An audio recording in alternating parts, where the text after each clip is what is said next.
Hello guys, so this is the video for last 15 strategy for DILR section. जैसे कि DILR section बहुत ही ज़्यादा important section है क्योंकि बहुत सारे बच्चों का इसमें सेक्शनल कट ऑफ रह जाता है, तो जिससे कि उन्हें IIM से कॉल नहीं आ पाती है। तो जैसे कि मेरे भी बहुत सारे फ्रेंड्स थे DILR में, मतलब बहुत लोगों से इतना मतलब डिमोटिवेट हो गए थे कि उनसे एक भी सेट नहीं बना था। तो मैं यहाँ पे कुछ स्ट्रेटजी बनाऊंगा तो जो आप मतलब कैट में फॉलो कर सकते हैं और अभी उस चीज की प्रैक्टिस कर सकते हैं लास्ट 15 डेज में। तो जैसे कि जो फर्स्ट एंड इम्पोर्टेंट पॉइंट है, स्कैन द टैग। तो बहुत सारे स्टूडेंट कह रहते हैं कि डायरेक्ट ही जैसे कि उनको मतलब पहले ही सेट देखा और वो चालू करना स्टार्ट सॉल्व करना स्टार्ट कर देते हैं, फिर मतलब दूसरे पे जंप कर दें, तीसरे पे। तो ऐसा क्या रहता है कि मतलब मान लो वो सेट टफ है और आपने वो पहले ही सिलेक्ट कर लिया, तो वो आपसे बनेगा ही नहीं, तो मतलब आपको सॉल्व होगा ही नहीं, तो कैसे आपका मतलब DILR का कट ऑफ निकल पाएगा। तो फर्स्ट स्ट्रेटजी कह रहे थे कि जैसे कि मान लो 2020 की बात करें अपन कैट की, तो उसमें से 40 मिनट का सेक्शन था DILR का। तो आप उसमें क्या कर सकते हैं कि जो फर्स्ट 4 से 5 मिनट जितने भी 4 या 5 सेट आए आपके उसमें, तो आप पहले सारे उस सेटों का स्कैन कर लें कि मतलब ये सेट मेरे द्वारा किया गया है कि नहीं, और मैं इसमें कंफर्टेबल हूँ कि नहीं, और मैं इसको पहले सॉल्व करूंगा तो ये मुझसे बन जाएगा कि नहीं। तो ये 4-5 मिनट आपके लिए बहुत ही ज्यादा इंपॉर्टेंट है क्योंकि ये 4-5 मिनट ही पूरा 40 मिनट का डिसाइड करेंगे कि कौन सा आपने जो, क्योंकि इसमें भी पूरा सिलेक्शन का सेट है। आपने मान लो गलत सेट उठा लिया तो आप उसमें ही फंस के रह जाएंगे, क्योंकि बहुत सारे सेट ऐसे के रहते हैं कि आपको पहले स्टार्टिंग में लग रहा है और फिर लास्ट बीच में जाके आप फंस जाते हैं और आपका टाइम भी वेस्ट हो जाता है, तो अब बीच में फिर आपको उसको लगता है कि आप छोड़ भी नहीं सकते। तो उससे क्या होता है, बहुत ज्यादा डिमोटिवेशन आ जाता है, तो उससे पूरा DILR ही नहीं क्वांट सेक्शन भी बिगड़ जाता है। तो DILR मतलब बहुत ही ज्यादा इंपॉर्टेंट सेक्शन हो जाता है, तो इसलिए आप उसको पहले 4 से 5 मिनट में जो स्टार्ट का रहेगा उसमें पहले आप मतलब उसमें 4-5 मिनट में शुरू के 2 सेट, कम से कम 2 सेट तो उठा लें कि मैं स्टार्ट में पहले मैं 2 सेट अटेम्प्ट करने वाला हूँ।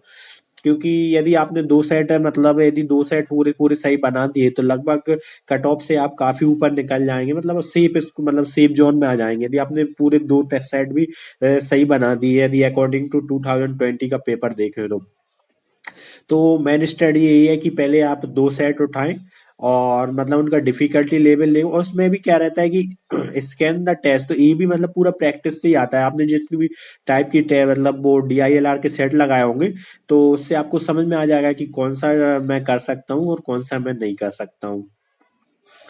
तो जो वैसे कि मैं पहले बता चुका हूँ कि जो सेकंड वन है वो सेट सिलेक्शन है, कि मतलब आपको पूरा सेट ही सिलेक्ट करना। आपने मतलब सही सेट सिलेक्ट कर दिया तो फिर आपको कोई नहीं रोक सकता 99% लाने से DILR में। और यदि आपने गलत कर लिया और आपने गलत आइडेंटिफाई कर लिया सेट, तो आप बिल्कुल फंस के रह जाओगे और हो सकता है आपसे एक भी सेट ना बने।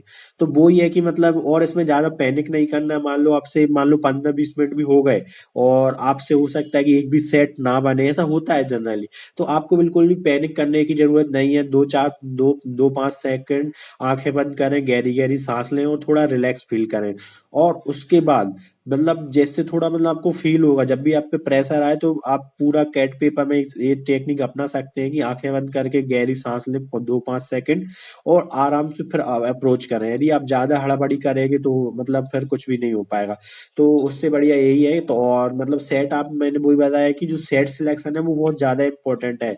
तो जो शुरू के 4-5 मिनट रहेंगे उसमें जो स्कैनिंग करेंगे वो बहुत ज्यादा इंपॉर्टेंट हो जाता है DILR सेट के लिए।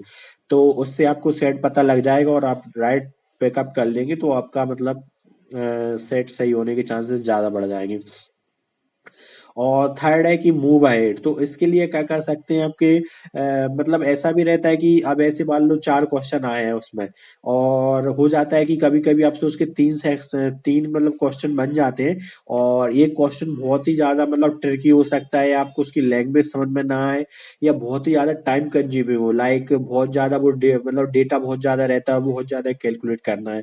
तो इस केस में आप क्या कर सकते हैं, वो इस एक क्वेश्चन को जैसे कि मान लो लास्ट में 5 मिनट बचे बचे हैं, तो उस क्वेश्चंस को आप तब के लिए छोड़ सकते हैं, क्योंकि 5 मिनट में मतलब बहुत मुश्किल होता है कि आप एक आध सेट बना पाए।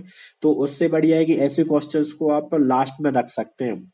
और बहुत सारे, और ये भी एक मतलब एक स्ट्रॉन्ग पॉइंट है कि ऐसे बहुत सारे मतलब ऐसे रहते हैं जिनमें नेगेटिव मार्किंग नहीं रहता है, और ओनली आपको उसमें भरना रहता है, जैसे इंटीजर टाइप कुछ भरना रहता है।